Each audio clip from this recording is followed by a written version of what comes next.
makin tua makin ngawur. Amin Rais sebut Ganjar bahaya kalau jadi presiden. Ditulis oleh Syardi dari siwar.com. Sebelum kita lanjut, jangan lupa subscribe dan nyalakan loncengnya agar Anda menjadi yang pertama mendapatkan informasi dari jurnal terupdate.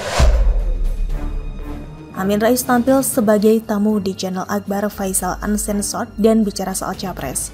Singkat kata, Amin Rais khawatir jika Ganjar Pranowo terpilih sebagai presiden di Pilpres 2024. Dia bukan saja khawatir, tapi juga menyebut bahwa sosok Ganjar sangat berbahaya.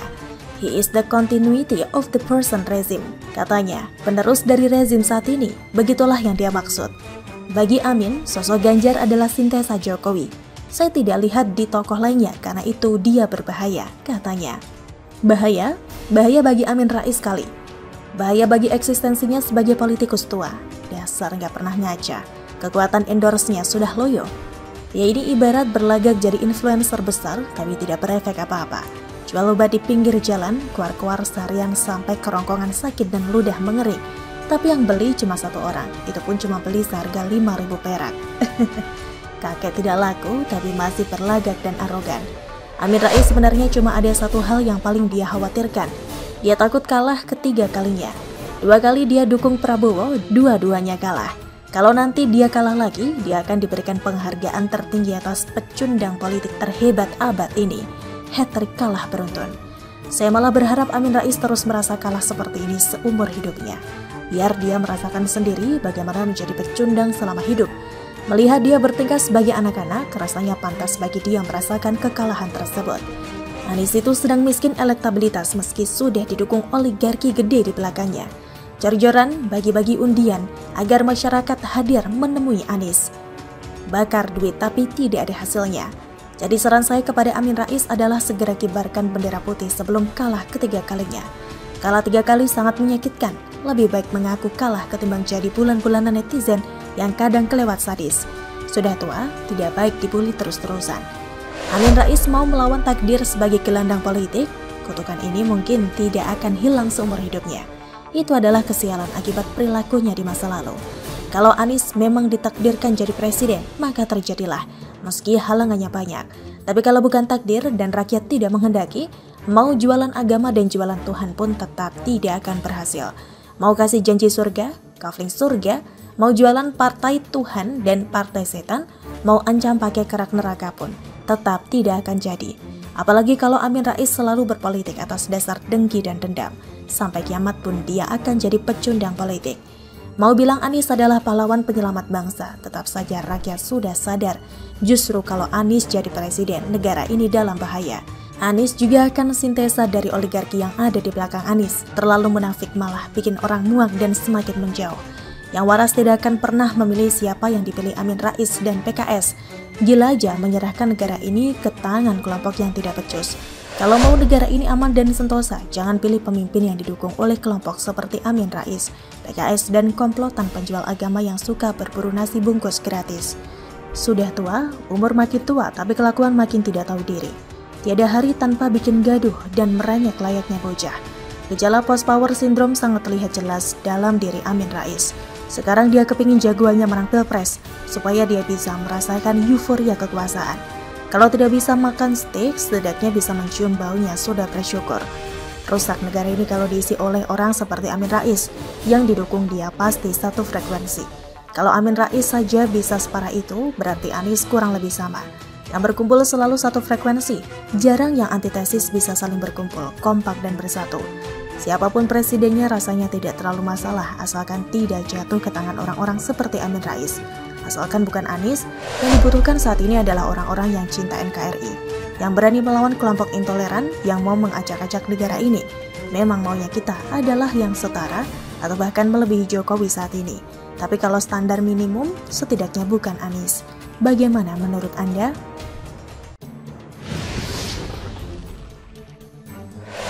Ngomong muter-muter, Anies sebut jabatan gubernur kayak tahanan kota. Ditulis oleh Syardi dari siwar.com. Sebelum kita lanjut, jangan lupa subscribe dan nyalakan loncengnya agar Anda menjadi yang pertama mendapatkan informasi dari jurnal terupdate. Setelah resmi didukung oleh PKS, Anies langsung tancap gas pamer pesona, sekaligus pamer kemampuan mengolah kata-kata saat acara rapat kerja nasional atau Rakernas PKS kemarin. Ada dua hal yang dia singgung. Yang pertama adalah dia bilang PKS dalam mengusungnya di Pilpres bukan hal mudah. Dia memuji PKS yang sudah mengawal dia sejak Pilgub DKI Jakarta 2017. Saat PKS melewati perjalanan untuk memutuskan, PKS melewati jalan perjuangan yang tidak mudah. Banyak rayuan, banyak tekanan dan juga mungkin ada ancaman, kata Anies di acara deklarasi. Kami merasa sangat terhormat untuk secara resmi menerima pencalonan sebagai calon Presiden Republik Indonesia tahun 2024-2029 dari Partai Keadilan Sejahtera. Ini sebuah amanah besar yang kami emban dengan teguh dan siap bekerja keras bersama dengan partai-partai pengusung untuk membawa perubahan bagi Indonesia, kata dia. Sekali lagi deh, apa maksudnya dengan banyak rayuan, tekanan, dan ancaman? Ini adalah jurus play victim yang basi, yang sudah bosan di telinga banyak orang. Entah siapa yang mau menekan PKS untuk tidak mengusung Anies. Justru selama ini PKS lah yang tarik ulur, terlalu banyak pertimbangan untuk mengusung Anies. PKS dulu ingin mencalonkan Aher sebagai wakilnya Anies. PKS saat ini hanya tidak punya jalan lain selain terpaksa harus dukung Anies. Seolah PKS sangat ditakuti, seolah Anies ini sangat kuat dan dicemaskan di mana-mana. Ramein orang saja harus lewat undian berhadiah macam-macam. Agak menggelikan melihat cara mereka mempresentasikan diri. Terlalu berlebihan, dilempari telur busuk lah, didemo lah, diancam lah, mau dijegal pemerintah lah, konspirasi alien lah, ulah Kang the Conqueror lah. Yang udah nonton Ant-Man pasti paham. Lemah banget mentalnya, dikit-dikit merasa terzalimi, disenggol sedikit aja langsung curhat, seolah ditinju sampai hidung berdarah. Mereka sedang menjadi sosok teraniaya supaya dapat simpati, seolah mereka pembela kebenaran yang sedang dihalangi dan diganggu oleh orang jahat. Yang kedua adalah Anies menilai jabatan Gubernur DKI Jakarta sama halnya seperti tahanan kota. Pasalnya tugas dan fungsi jabatan gubernur hanya berada di dalam satu kota. Tugas di Jakarta itu secara resmi namanya gubernur, praktiknya tahanan kota karena tidak bisa pergi kemana-mana, kata Anies dalam sambutannya. Ah masa? Pada April 2018 lalu, Anies pernah ke Turki dan ketemu Erdogan buat pencitraan. Bukankah itu keluar Jakarta? Pada Juli 2019, Anies ke New York untuk bertemu dengan lembaga pengelola Formula E untuk negosiasi agar Jakarta menjadi tuan rumah Formula E. Bukankah itu keluar dari Jakarta? Beberapa kali Anies pernah keluar negeri, jadi apa maksudnya tidak bisa pergi kemana-mana? Sebuah kalimat dengan bahasa hiperbola yang norak. Tahanan kota ya tidak bisa keluar dari kota itu. Anies memang pintar mengolah kata dan membuat istilah baru yang terdengar keren. Justru sejak jadi gubernur, Anies bebas melakukan manuver politik apapun yang dia mau. Bukan seperti tahanan. Anies mengklaim bahwa DKI Jakarta tumbuh dengan rasa aman dan suasana yang terjaga dalam bingkai kesatuan di bawah kepemimpinan. Dia juga menegaskan kesatuan menjadi ikhtiar yang mesti diwujudkan bersama. Bukan hanya terjaga, tumbuh besar dalam suasana aman dan terjaga suasana kebinekaan, terbingkai dalam kesatuan. Kebinekaan adalah karunia Allah, tapi kesatuan adalah ikhtiar kita dan di Jakarta ikhtiar itu kita wujudkan bersama, katanya. Anies mengakui menerima banyak aspirasi dari masyarakat saat menjabat sebagai Gubernur DKI Jakarta. Ketika dideklarasikan sebagai bakal capres oleh Nasdem, safari politik yang dilakukan ke berbagai daerah Indonesia menambah banyak aspirasi masyarakat yang menginginkan perubahan. Koalisinya bernama Koalisi Perubahan. Anies tawarkan perubahan. Rakyat memang inginkan perubahan, tapi perubahan yang lebih baik lagi. Dan itu tidak bisa diwujudkan oleh Anies.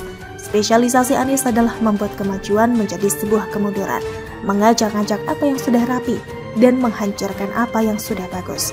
Memang sih ini perubahan, tapi arahnya menuju ke kesemrawutan. Jakarta berubah jadi mundur. Mungkin inilah yang mau di copy-paste ke seluruh Indonesia. Bagaimana menurut Anda?